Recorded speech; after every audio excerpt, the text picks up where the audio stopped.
ADHD this, ADHD that, executive dysfunction, dopamine, blah, blah, blah. The internet is overflowing with ADHD content, self-diagnoses, and strategies. But have you ever actually heard ADHD explained by a brain scientist? Welcome to Prefrontal Cortex 101. In honor of ADHD Awareness Month, I'm breaking down what ADHD really is. I'm Dr. Jazlyn Nketia. I'm a cognitive scientist with a PhD from Brown, and I did my PhD research at Columbia, studying how lived experience and context shape executive functions development.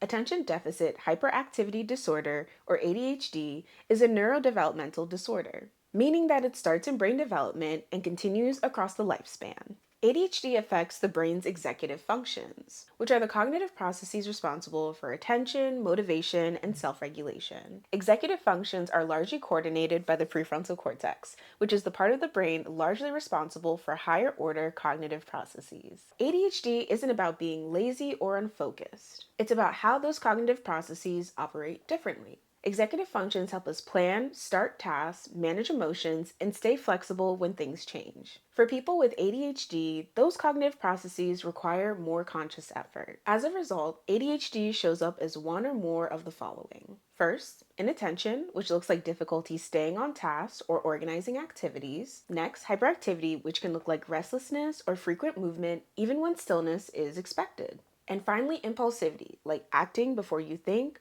or struggling to wait your turn. Research shows that ADHD involves differences in the prefrontal cortex and its connections to dopamine and norepinephrine pathways, which are responsible for motivation and focus. That's why people with ADHD need more novelty, immediate feedback, and emotional interest to focus. So basically, executive functions are present in people with ADHD. They just respond to a different kind of fuel. So ADHD isn't a lack of motivation, it's a difference in regulation. In part 2, we'll talk about what this looks like in everyday life. In the meantime, check out the rest of my Prefrontal Cortex 101 series that breaks down executive functions in depth. If this video was helpful, like it, save it, share it, drop a comment below, and follow for more brain science made crispy clear.